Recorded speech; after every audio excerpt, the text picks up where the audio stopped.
It's not live anymore.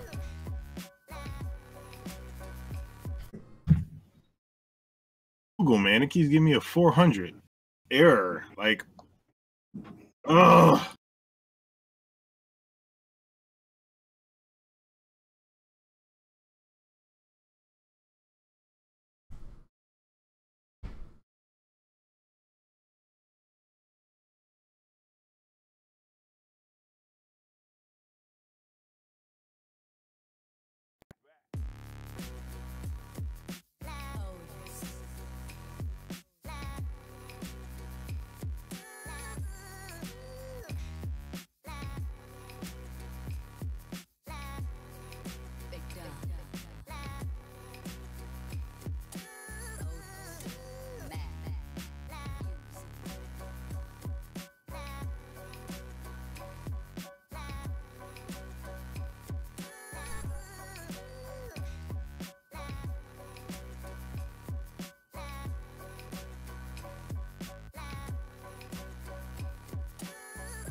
Hey, what's going on out there, Junkies? It's Kenshiro. We're back with Culture Junkies Live. We apologize for the small technical difficulties that we did have with our previous stream.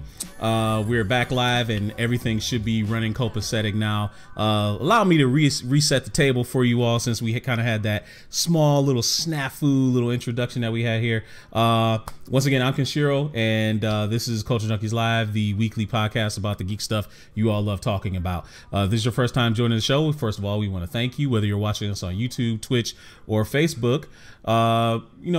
Hit us with a like and subscribe on the various platforms. If you check us out, we're here every week, Tuesday, 9 p.m. Eastern Standard Time, 8 p.m. Central.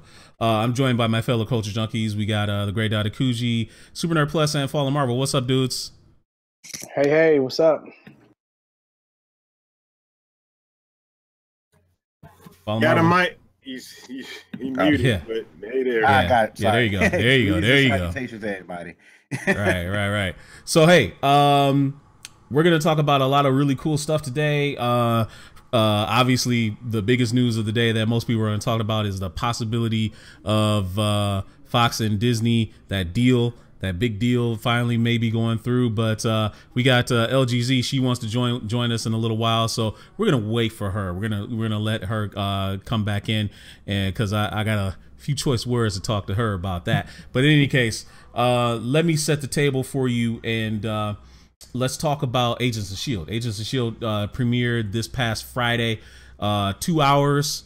We got to see the first 2 episodes of the new season. It did pretty well in the ratings. What did you guys all think of Agents of S.H.I.E.L.D. This week? Agents of S.H.I.E.L.D. was that show that night, as far as I'm concerned. I didn't get a chance to see it live. I had to catch it on Hulu the next day. Mm-hmm. But I have to say, they were firing on all cylinders with the direction they took it. Like, it was, I didn't necessarily see the twist coming with what happened with them going, and I don't know what's gonna happen, but I'm all for it. And just to add on, I have to say that Mac was like pretty much on fire the first 2 episodes. Like, he's rising in like my favorite characters on that show because of just like his banter and all that. So, but yeah, definitely Agents of S.H.I.E.L.D. is that show for real right now. Yeah, right. Mac had me dying, dude. All the stuff that he was saying. Wish I had a memory like a god darn computer because I would be spouting off quotes. But he had me dying with some of the shit he was saying. Yeah, I thought the show was really well done.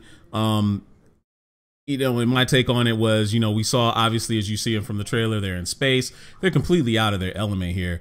I mean, we had absolutely no idea where this was going to take us. I mean, was this going to be related to Infinity War? Was this going to cross over with the Inhumans?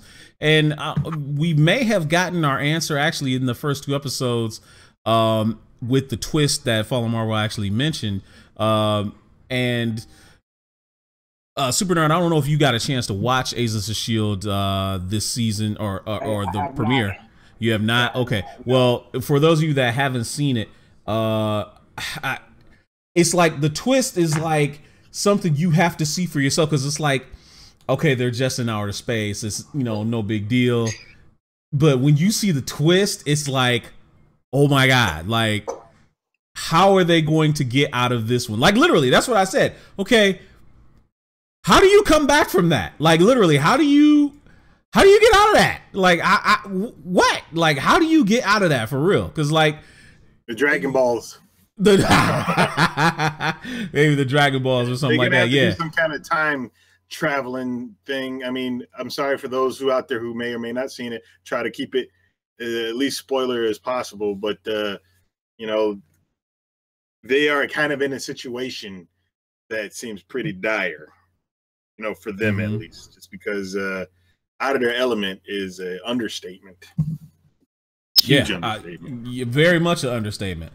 I mean, because like we were saying, I mean, it's one thing when it's one thing when they're on the ground and they're kind of in familiar territory, but they're like in, you know, a completely different space right now. No pun intended. Like, and then the other thing, like Anthony Mentor was even saying, is that the effects in the show for this season, I mean, carrying over from last season, I mean, Ghost Rider looked fantastic.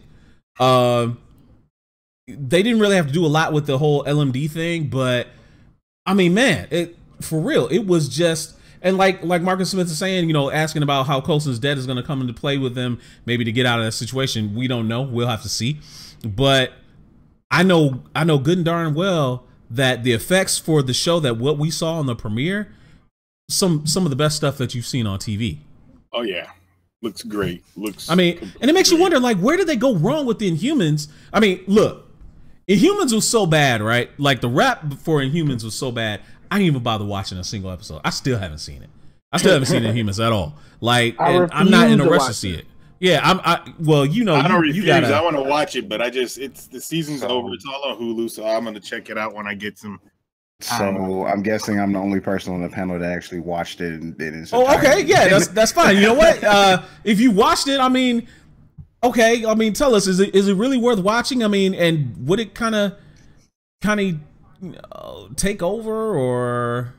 Well, This is the thing.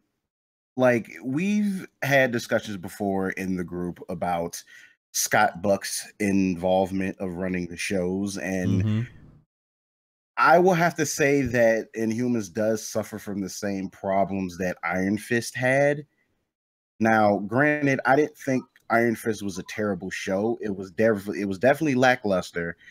I pretty much have the same thing going on with Inhumans. Like, I don't think it's an absolute travesty of a show, but you can clearly see where they could improve, because there were a couple of people in the show that essentially were kind of carrying the show as far as like keeping it interesting. But they did tie in. The only thing they really tied in as far as Agents of S.H.I.E.L.D. is, of course, the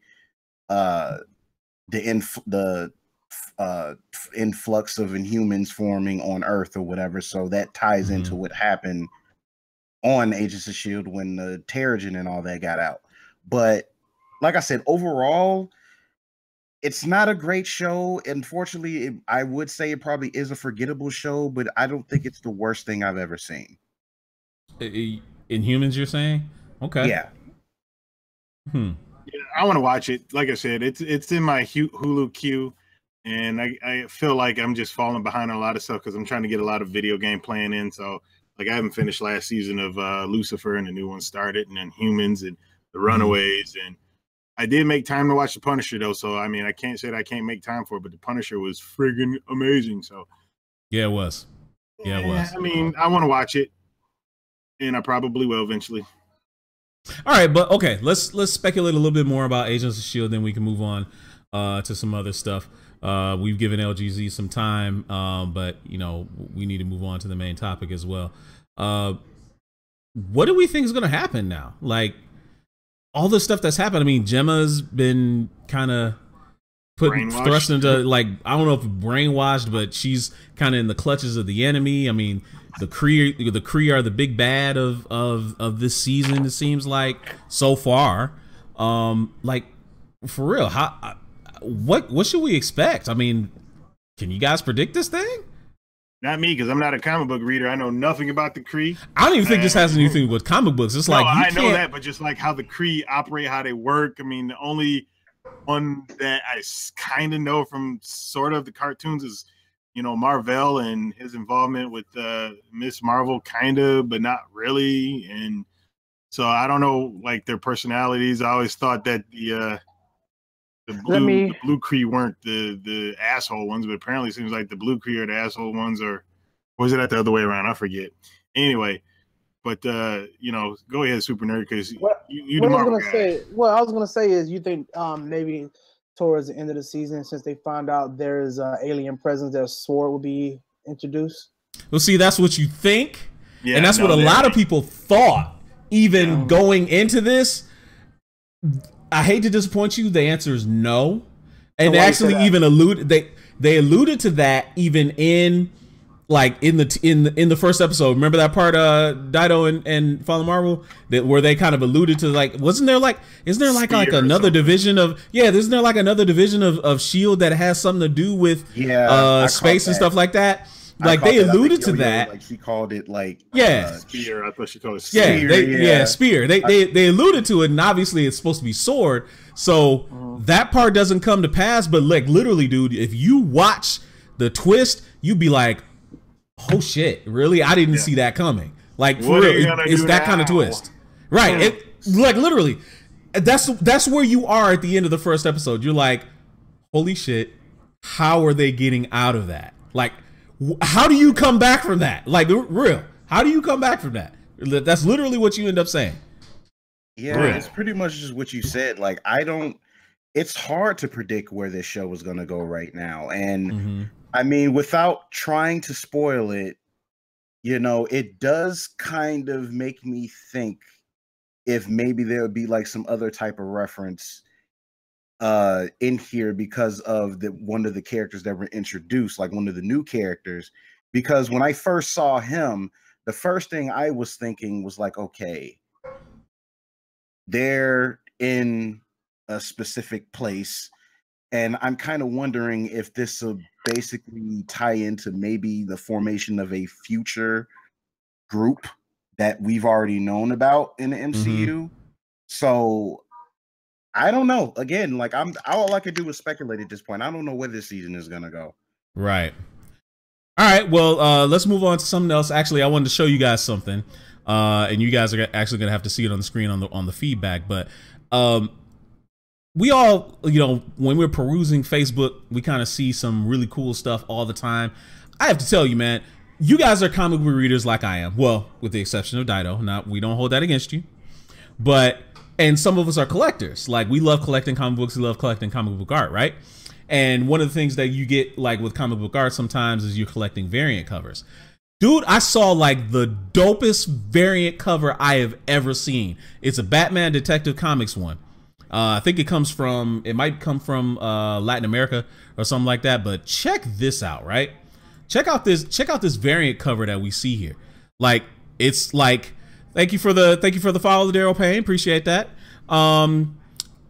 Yeah, we look at this cover. Like, it's animating.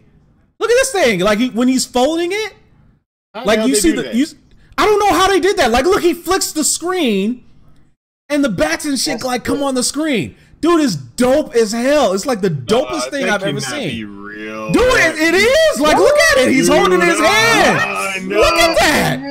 He's holding it in his hand, dog. Yeah, he looks like he's holding it in his hand, but you can still. Yes, dog. You can definitely do that. Now, what I want you to do is take yourself down to Green Brain Comics as we have. Look at that. I mean, look. It looks like the. It looks like the cover. I'm gonna play it again. I'm gonna play it again. But it looks like it's the cover. It looks like it's a lenticular cover of a. I don't know if it's a graphic novel, if it's an annual, or if it's a single issue, like super special style. But I want this, man. I want this in my collection. This thing is so dope. For real. Dude, that is no way that is a real cover. It is, dog. Look at it. Dude, no. I'm telling you, bro. You can, like, green screen the hell out of that shit or something. Come on, dude. That is not real. No, dog. Like, look at it, man. That is what they call that cover? What they call that cover? What they call it? They call it what? Batman Detective Comics animated cover. Is that what I'm? Yeah. I don't know what you call it, but I saw it on Facebook somewhere, and I was just like, "Holy crap, dog! Like, you serious?" Like, I had to download this and show it to you guys, and show it to you guys on the stream, because man, I kid you not, that thing is dope as hell. It is so dope. If something like that is awesome, they could have fucking motion comics. Like if you remember Big, go back and watch Big. Right. Like his idea was talking about having, interactive comics and shit like that. That right there looks like, if anybody remembers the animated fucking comic movies like they did with the Watchmen and whatnot, that's what that looks like. And if that was for real, dude, that would just be innovative over comics 100%, and people. Yeah, like literally, like I don't see it. Like, for real, it's like, okay. First of all, where was that made? How can I get one? And could that possibly be the future of comics? Like, for real. Q kind of just snuck in on the show, so I'm gonna say what's up to him, man. What's up, man? I'm just gonna be quiet. I'm just yo. I'm listening to the dope commentary. I'm all in. A little bit behind on Agents of Shield, but yo, keep it flowing, guys. Y'all doing it. Y'all doing it day after day, son. Right. All right. So LGZ. Well, I'll just go ahead and get to it, because the main topic is. We can hit the main topic and go ahead and start talking about it.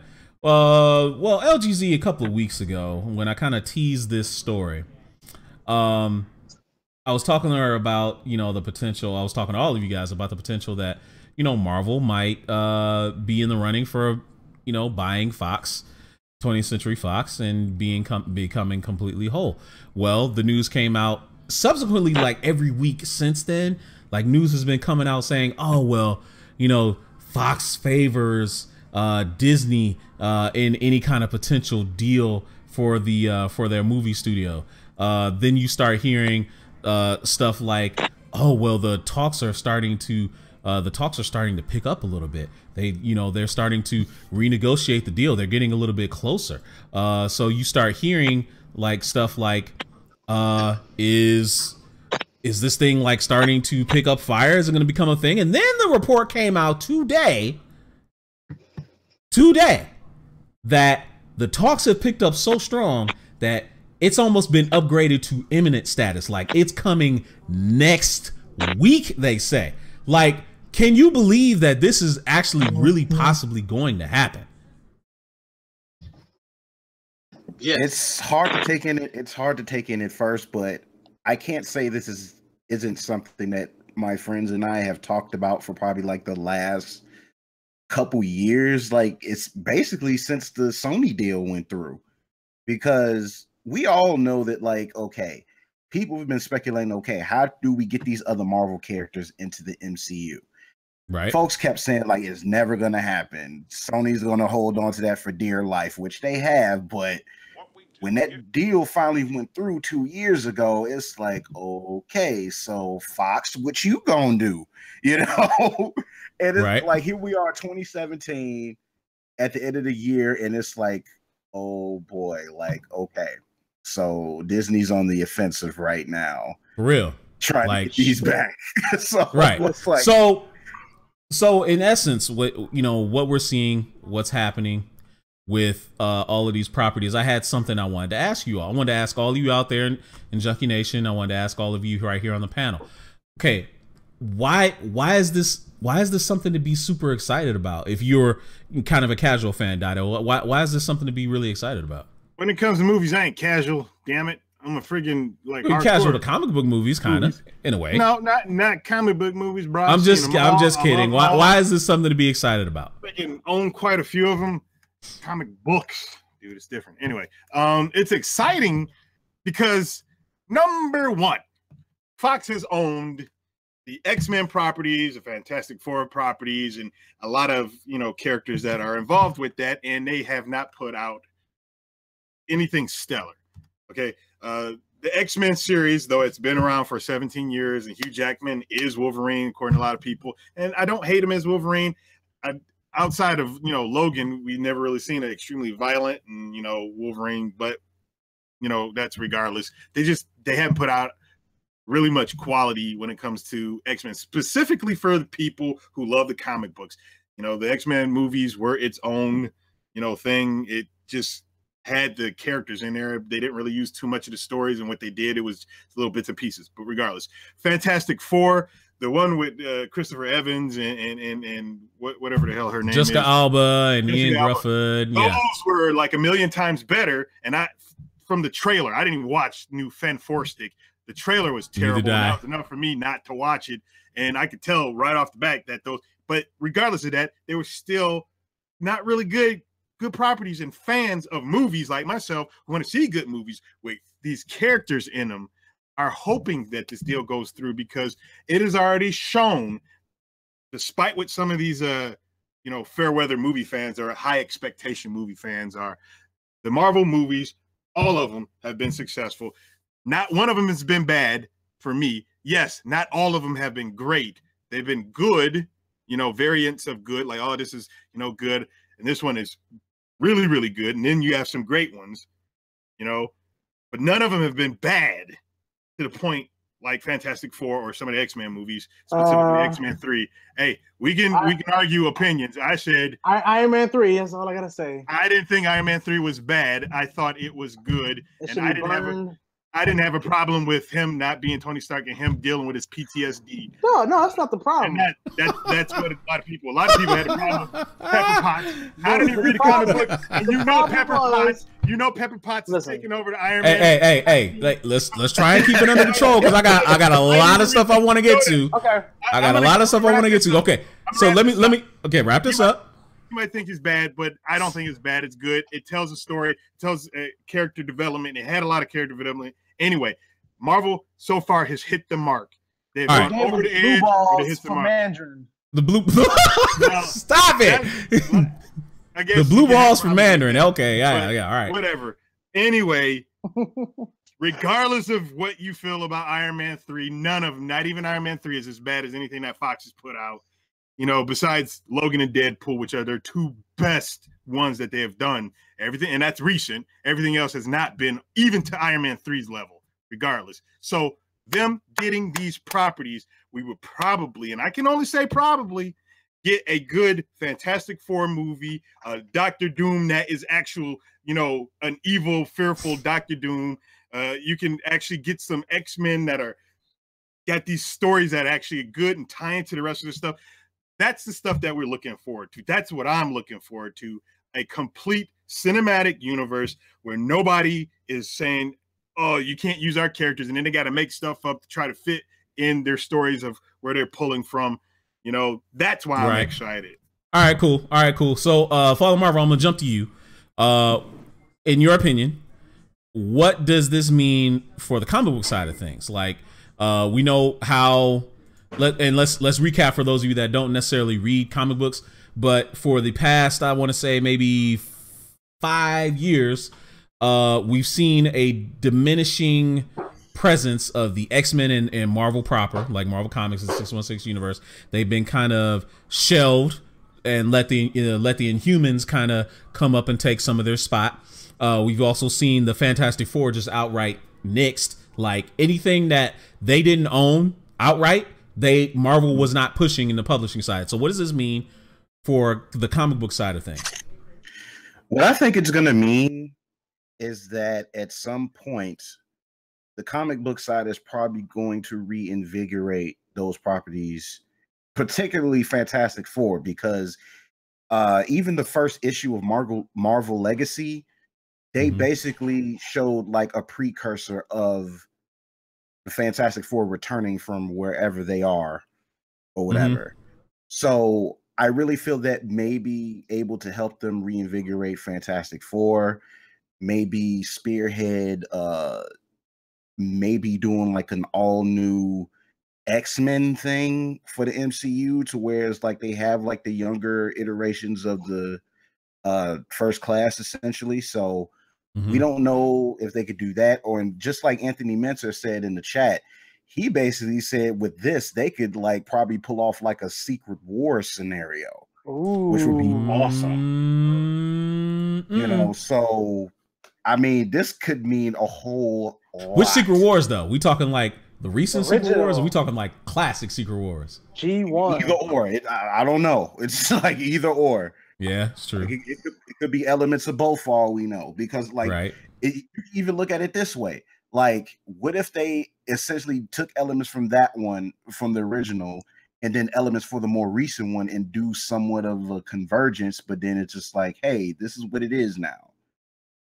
You know, so I mean, like I said, I don't know. Like Kevin Feige, he's the brainchild for most of it as far as the films go. So I kind of heard a fan theory. What's that? How they would bring in the X-Men and FF and all those characters.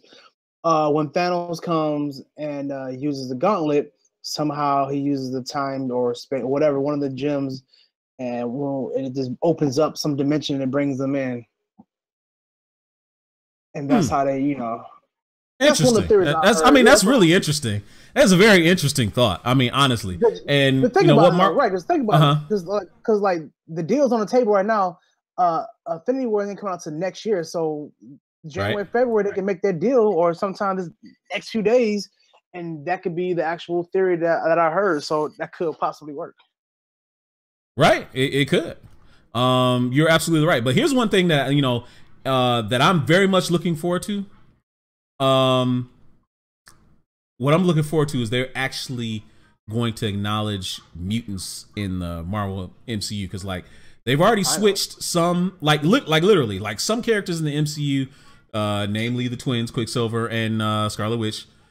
They're mutants. They're not. I mean, even though they tried to retcon that whole mutant thing in like the later issues, like, and I think it was the issues of Uncanny Avengers. I think they were trying to, say something about how they're not Magneto's kids and all that other kind of stuff. But them being able to acknowledge mutants. And here's a theory that I've got. Like, I've got a theory that in Phase 4, like after it's all over, say this deal is done, right? They haven't totally announced all of the slate of their movies for Phase. Well, actually, no, they have. But they could always retool, much like they did with Phase 3. I think they did. They retool when they got Spider-Man. They can retool when they get the X-Men and Fantastic Four properties.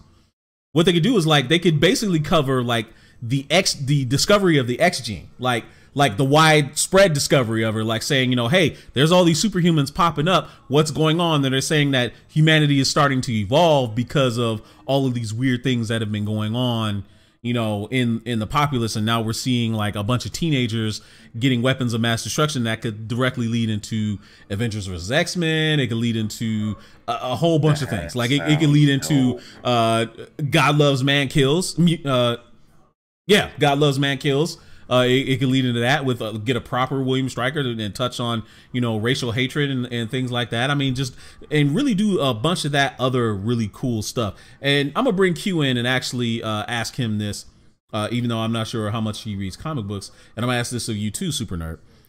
What movies for the next phase that they're getting ready to do? What movies would you want to see them fast track into production that aren't already in production?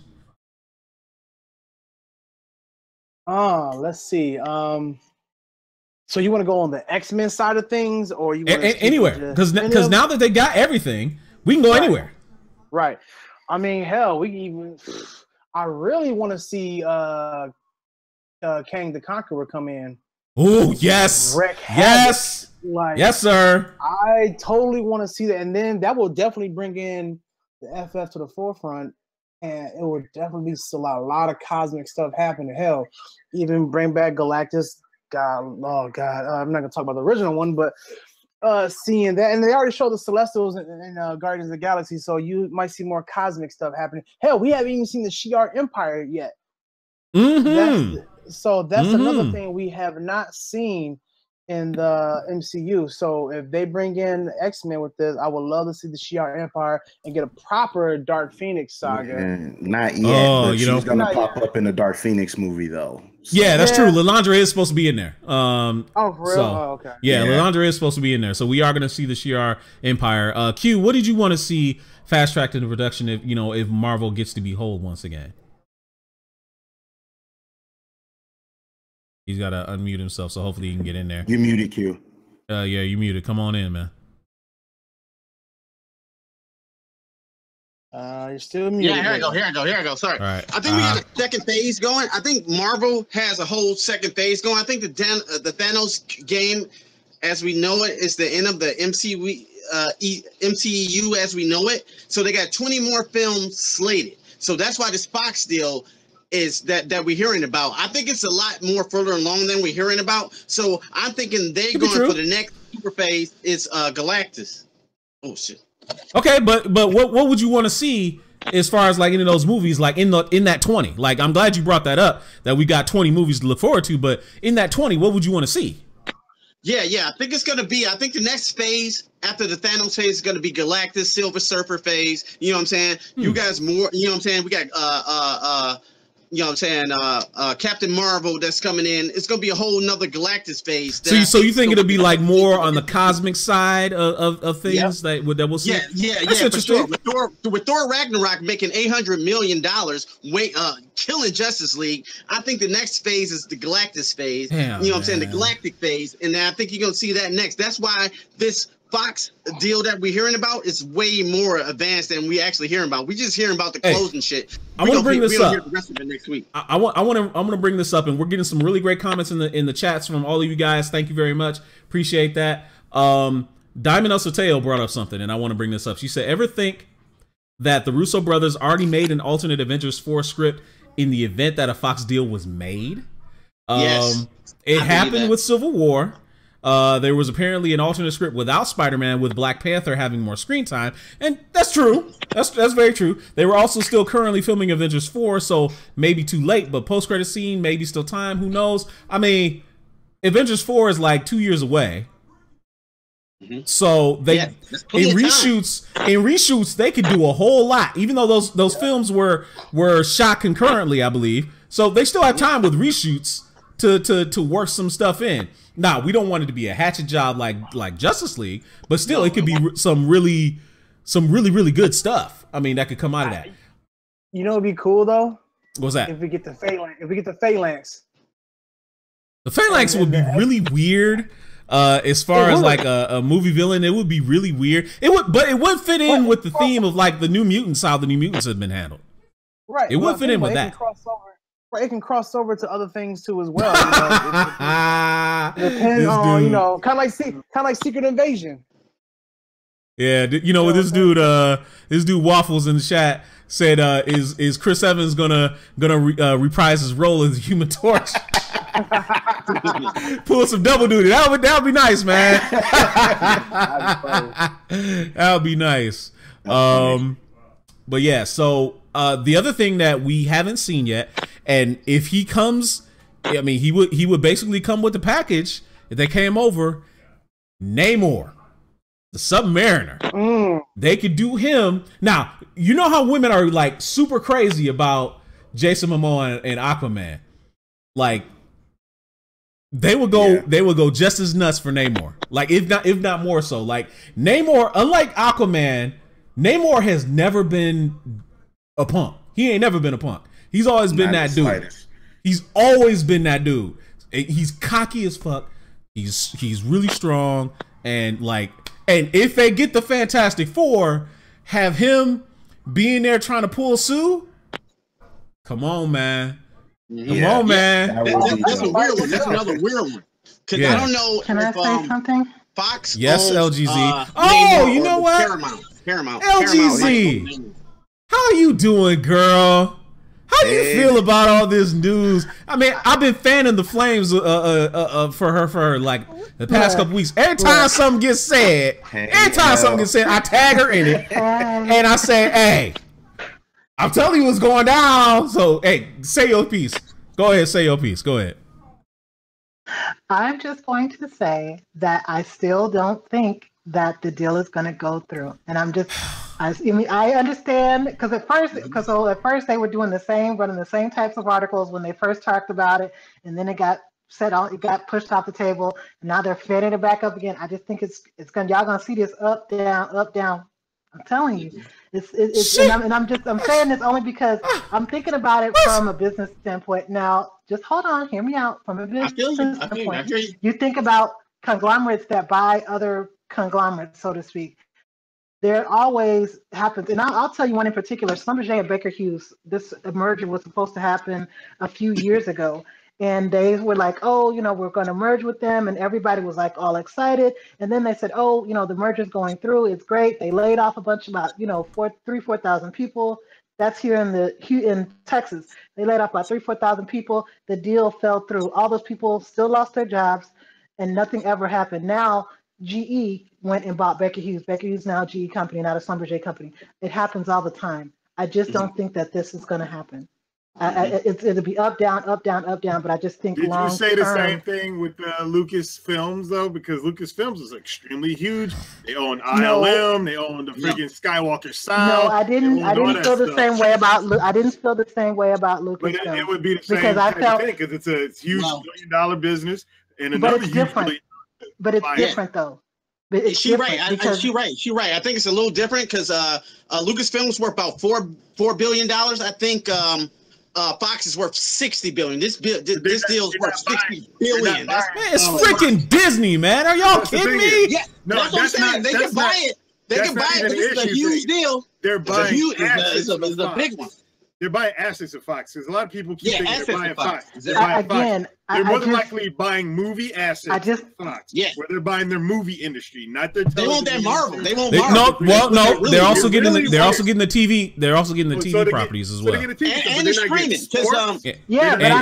And they're getting a 50% stake in Hulu as well. So yeah, a majority share in Hulu. Hulu is huge. Hulu is huge. They can't buy Netflix. They can't buy Netflix even they want to. Netflix worth $60 billion, but it's gonna be worth more. You know what I'm saying? So they can't even buy Netflix if they wanted to. All right, Q, rein it in. Come on. Yeah. They couldn't buy Netflix if they wanted to. Netflix is gonna be worth more within the next 3 years. So that's why they got to make their own streaming services. That's why they're gonna take Hulu and then combine it with their own, streaming services. Well, I'm actually glad you brought that up. That was actually going to be one thing that I was going to bring up. That we know Disney wants to do their streaming service. If they get Fox and they get the majority stake in Hulu, I think that would actually make the process a lot more seamless. And I think they've also been hearing about how people are very hesitant to add yet another streaming service to their monthly bill. So if they get Hulu, they already have what they need. So they can pretty much just funnel all of it into Hulu instead. You've already got an install base, right? You already got an install base, and you might be sharing it with maybe some other people, but I think it'll be a lot easier infrastructure wise to take Hulu and funnel all your properties to that instead of building something brand new and basically hoping and praying, not saying that they wouldn't anyway, but hoping and praying that they, that other people would actually adapt and come on board. I want to address something that was actually in the chat. Yeah, go ahead. I want to address something real quick. So in the chat, go ahead. Do with Deadpool? Because I'm actually getting ready. I'm getting ready to bring that up. Actually, I'm getting ready to bring that up. Hold up. I'm getting ready to bring that up. All right, hold on. All right, so Peter Femia, which I've never seen him comment before, but thank you very much for your comment. We love having you. He says Marvel will probably ruin Deadpool. Can you imagine how much they would neuter that script? The R rating would be terrible, would disappear, and a kid-friendly Deadpool would be terrible. Now, why would they? This is why I say that Deadpool has made money being rated R so much that Logan came out rated R. Right. When rated R movies make money, that means here's what they're looking at. Make money. Here's what they're looking at. Disney actually has an edict, and actually Bob Iger has already said this, that there will be no R-rated Disney movies, period. So that's got a lot of people freaked out. There's that. But what they seem to forget is that Disney has a lot of divisions, and their adult division, I think, is Touchstone Films. No, I think is their. It's Miramax. And Miramax, Miramax doesn't make movies anymore. Touchstone is one of them, though. Look at the Punisher on Netflix. Touchstone does PG-13. Miramax is the one that does more because freaking Pulp Fiction was distributed by Miramax, which is Disney. So if you look at anything that pops off that's Miramax, that's what they'll just put it through. Regardless, if it's going to make friggin' money, they're not going to mess. Oh, we want kids to watch Deadpool. They've already proven that if Deadpool failed, you wouldn't have saw Logan. You saw fucking Logan. You see in rated R, god darn things. And being the fact that it's not the first comic book rated R movie, because friggin' Blade was the first rated R comic book movie. And then you have friggin' most recently, within the last 10 years, Punisher Warzone, which is another rated R comic book movie. Granted, Punisher Warzone didn't do as well as it should have, but I don't think they're messing with that formula, dude. I don't think so. Fucking idiots, man. Come on. No, that'd be idiotic. I think it's gonna be divisions, like you said. It's gonna be divisions. It's gonna be, you know what I'm saying? It's gonna be, Deadpool division. It's, you know what I'm saying? They're gonna use Marvel to sprinkle it in here and out. But you know what I'm saying? It's definitely gonna be divisions. They're not gonna mess with their formula because that's all money. That'd be stupid. They're not wearing the Disney panties. You know what I'm saying? You know what I'm saying? Wearing the Disney panties, dog. What? They're not wearing the Disney panties. Wait, what? They're not gonna wear them. I'm just saying. You know what I'm saying? They're gonna use they, you know what I'm saying? Freely. They're not wearing the Disney panties, dog. No, they won't. That's funny, man. They use their film divisions like Deadpool and the Logans and the dude, you know what I'm saying, to keep it freely. They're smart because Marvel Punisher on Netflix is hard art. Are you kidding me? That's a whole nother deal because it is done through ABC Studios. It is directly streaming.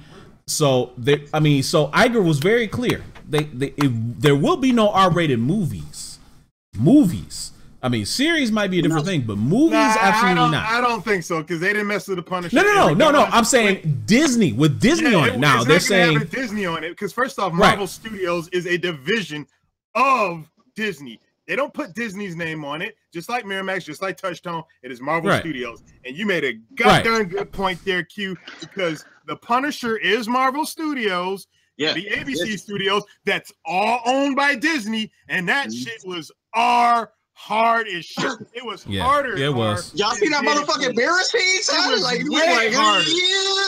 was way harder. No spoilers. That's all I'm saying. Because it was more realistic and no comedy in it. So they're not fucking with no comedy. Right. Yeah. So they're gonna use their leverage. In conclusion. Oh, you want to offer some other rebuttal saying, "Oh, I don't really think this thing is going to go through." It's going through. Is that what you're going to say? It's going to happen. It's going to happen. So again, my position was never that I didn't want it or that it's not. I just don't think it's not going to. I don't think it's going to go through until 2019 at the earliest. I think. Wait. Wait. No. Wait. I'm gonna allow you to. I'm gonna allow you a little bit of wiggle room because I don't want to. I don't want to leave you hanging out to dry here. Okay. What you're saying is that it won't go into effect until 2019, but they could actually sign it next week, like they're saying, right? I think it's just signed. Be honest, right? I don't think. To be honest with you, I don't think they're gonna sign it next week. They might sign it in January. Okay. All right, fine. They might not sign it next week. I'll grant you that. No, I grant you that. They might not. They might not do it next week. They might not do it next week. But you got to be honest. It's picking up steam. The deal will go through. I just don't think it's gonna go through right now. The deal will go through. Yes, I've never said that I don't want the deal. I just think it's not gonna go through now. I think what they're doing is hyping it up. And it's but like I said, I've always said it's not going to go through now. It's going to go through much later. And I'm sticking to that. Stop. Will they sign the deal this year, possibly early next year, and then it goes into effect 2019? Because that's what I see. Like I could see them signing this deal like next week or 2 weeks from now, or 3 weeks from now, like say the new year or something like that, and then it doesn't go into effect because they still have to do all of the legal stuff and the merger and the transfer of assets and all that kind of stuff. Get all the legal documents transferred, pass the SEC filing and all that other kind of stuff. Yeah. Could it go into effect in 2019? That's why I think it's going to get hung up. Okay. That's why I think it's going to get hung up. Yeah, because you know AT&T and Time Warner thing. Maybe in January, February, but I think that's where it's going to get hung up. And it's not really a full blown deal until they get past that part with the government. And I think that's where a lot of these companies, where these bigger companies, these conglomerates, when they try to do stuff like this is where it gets hung up. Okay, this is where fair enough. I got one question. Part is where it gets hung up. One question for you, Ellie. Take so long. Just one quick question for you, Ellie. Do you think that they will sell to Disney or like Comcast or Sony? I don't think Sony can handle it. Comcast is in the running. Comcast is in the running. Okay. Do you think they will sign with Disney for sure? Because bottom line is Fox is selling their movie division. I mean, it's too many hands in the pot. Yeah. Yeah. The movie division going to somebody. I think they'll sell it. But I mean, if we got Sony, Comcast, and Disney. Yeah.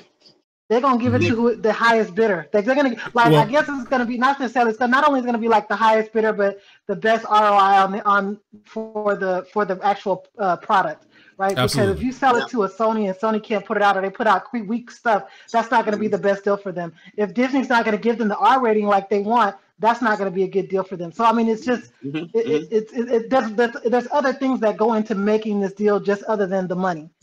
Yeah, and from a fan's point, from Marvel, Disney makes the best sense. You know what I'm saying? They're already leasing out their properties, so go to Disney. Well, here's that. What I'm saying? You got it all. I mean, they're leasing out in comic book properties like right now. So I mean, but there's other stuff that's coming with them outside of comic book stuff. So exactly. Don't forget about Avatar. So you got to think about. Yeah. Well, I mean, we'll say this, and there's a whole lot of properties that go along with this deal if it gets done.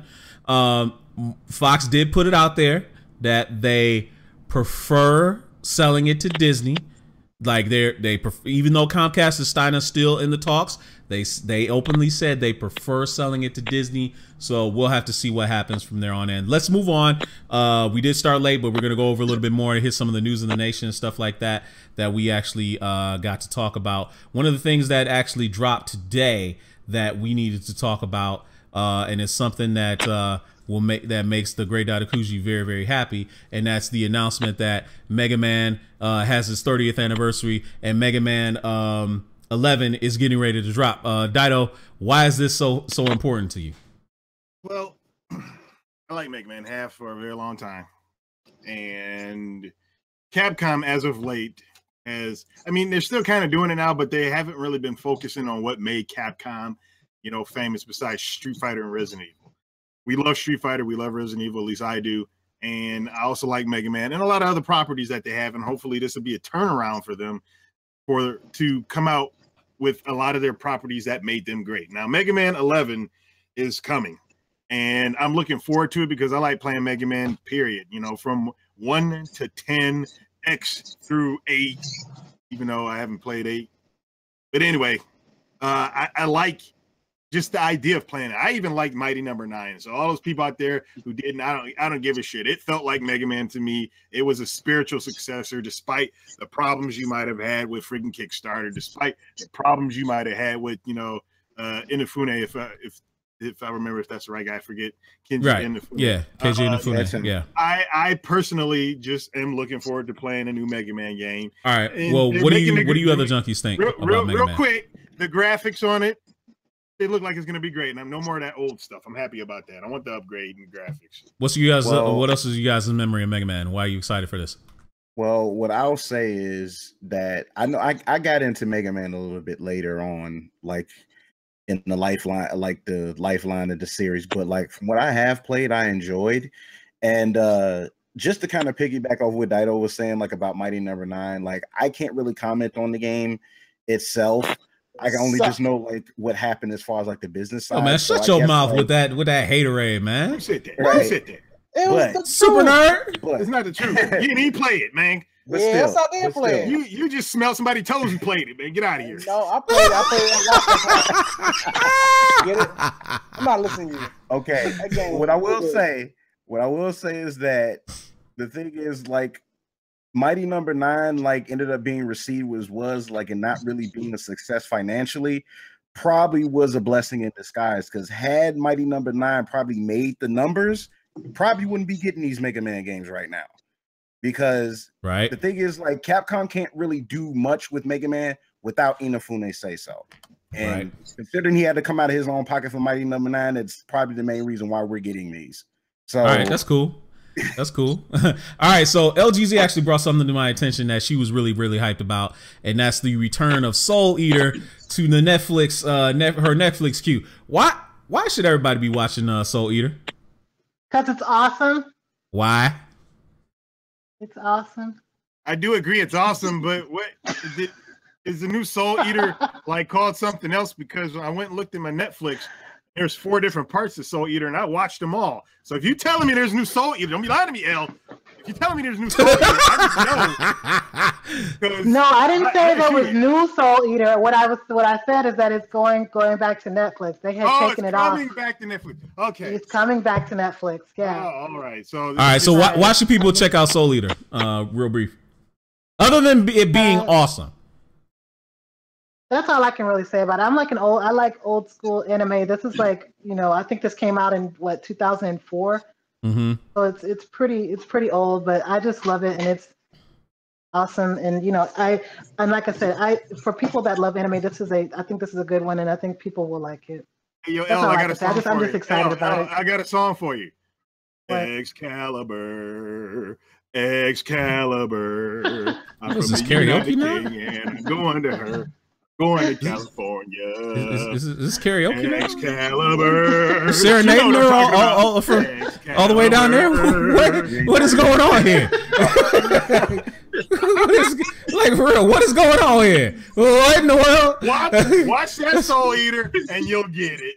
All right. So in other news, go ahead. I have more news. Okay, so, I know you do, but if it's not in the queue and I don't have images for it, I can't really get to it. So let me get to my thing that I was getting ready to drop, and then we'll come back to that. How about that? So anyway, Iron Fist. We all loved Iron Fist, right? Right. I thought it was cool. It's the worst out of all the TV shows. Right. Well, okay, fine. Well, anyway, Iron Fist is getting a lot more lovely because Alice Eve is just been signed as a principal character. I think maybe the main villain for Iron Fist 2. She's you may remember her from Star Trek Into Darkness as Carol Marcus, the sexy Carol Marcus that ended up with Bones, which was kind of a flip on the original Trek series.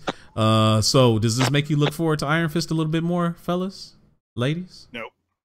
Who is she playing on as what villain? We don't know. We don't know. So I mean, you gotta kind of take it for what it is. I mean, is it right? I don't know. Iron Man's villains like that. Besides Iron Fist. You mean Iron Fist? Yeah, you know what I mean. Yeah. So no, this doesn't make you guys. Not really. Let's get a new director.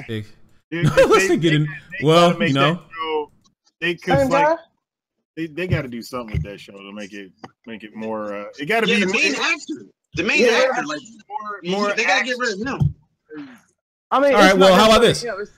How about this then? How about a Tarantino run Star Trek? How does that move to you?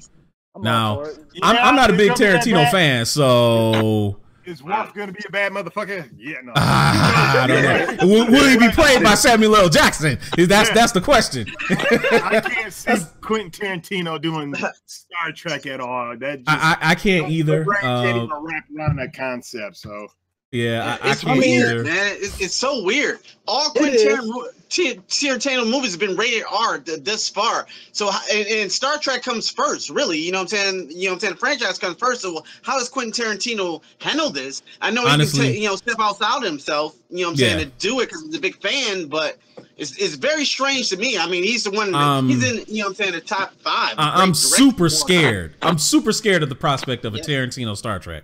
I know GQ and Big Pimp and Jay and maybe some of you other film aficionados of Tarantino might be ecstatic, but I don't know, man. Super Nerd, what do you think? Do you love Tarantino, and why would this be worth us liking? I'm a big Tarantino fan, big time. like Hugh said, he may step outside of himself because look, he brought in spaghetti western. Nobody, was paying attention to spaghetti westerns like that, or even the whole, samurai thing aesthetic in Kill Bill. So it's something he could bring to it that he loves and put a spin on it. He's dialogue heavy. So and actually, great Dadakuji said this years ago. Like the first or three Star Trek movies, there wasn't.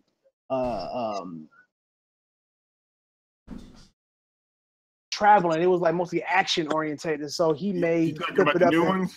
Yeah, the new ones. Like you said, there wasn't. Oh yeah, they're not. They're just Star Trek in name, dude. Right. They're not. What Star Trek? They weren't exploring. Yeah, they're not exploring. Right, Star Trek is about exploring and shit. Right. So add Quentin Tarantino dialogue heavy with his cinematography and doing exploring, you may get something different from him. And that's the thing is, when you're a director, you're creative.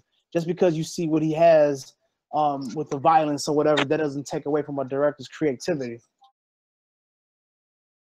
I think overall, like especially with him being involved, like considering like what Star Trek embodies and the fan base it has, I don't have an issue with him being a part of it, but he's definitely going to need a filter.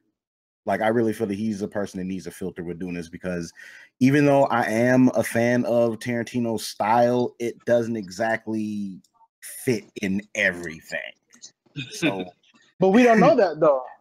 Just because we've seen his movies, up to date, we don't know that he can pull this out of his ass and do something so creative. It's like, oh shit. I mean, could be true, but I mean, my thing is like, if we're used to seeing something, especially like over the span that we have, I mean, you can only question like how much range he really has. Like, even though I heard that Hateful Eight is a fantastic movie, so absolutely. And my thing is, we'll see something different. We'll see the dialogue heavy. I think he probably gonna bring that original Star Trek movies out. I think it's gonna be like, I think he's gonna have that feel. That's exactly what he do, because he knows how to pull that feel from the era of which he grew up watching stuff. Absolutely, one of the things that he knows how to do. And Star Trek was something I'm pretty sure he grew up watching when he was a kid. I'm pretty sure he'd be able to nail that look. Now the dialogue and like, are they gonna? If he's just directing it, not writing it, maybe, I don't know. But I think he'd definitely be able to pull the look. You're 100% right, Super. I'm just concerned how many N-bombs are going to be dropped. N-bombs, F-bombs, everything under the sun. Right? Everything under the sun. So LGZ actually brought this to my attention and I forgot about it. But Wolverine is going to be coming back, but not in the way that we're used to seeing him. What's this all about? Yes. So they're going to have a podcast called Wolverine: The Long Night. And Richard Armitage, he was Dollahide in Hannibal TV series. He was Thorin in Lord of the Rings. I mean, in The Hobbit. I don't know if you guys know who that is, but he's going. I'm trying to remember which one was he? Thorin. Yeah, Thorin Oakenshield. Okay, all right. Yeah. Look at that dude. So he's going to be voicing Logan. I think it's going to kick off in spring of 2018 on Stitcher Premium, but then it'll be available on like all the podcasting places where you find podcasts or whatever. So basically, just wait. I'm super excited. Yeah, just gotta wait. Yeah, basically just wait. That sounds pretty dope. I mean, this is different. This is really different. This is absolutely different. I've never even considered them doing a radio play on a podcast. Basically, this is kind of bold, man. This is kind of bold on Marvel's part. I've never heard of something like that. Going back to H.G. Wells and making something like that. Yeah, like bring it back old school radio stereo. Has anybody actually heard the audiobooks from Graphic Audio, like some of the DC and the Marvel stuff that they've done, where like they basically had sound effects and dramatized some of the prose novels made from the graphic novels? Have anybody ever heard those? I know their existence, but I can't say that I've listened to any, I have to recommend you guys. They give an extra dimension to the graphic novel. I have to admit, like I listened to 52, I've listened to Final Crisis, I listened to Infinite Crisis in graphic audio form. I listened to some of their original stuff, like some of the Superman stuff that they did, the Wonder Woman one they did. It was fantastic. Like it's a perfect thing to pop in if you're at work and you want to kind of just drone out and just listen to something, or if you're going on a really long road trip and you want to put it in. It's really cool. So I think this is like right up their alley. I think this would be pretty interesting. So I'd be very much looking forward to it. Thank you for bringing that to my attention, L. Appreciate it. So anyway, guys, that's the show. We had a fantastic time bringing you the stuff that you love hearing and talking about.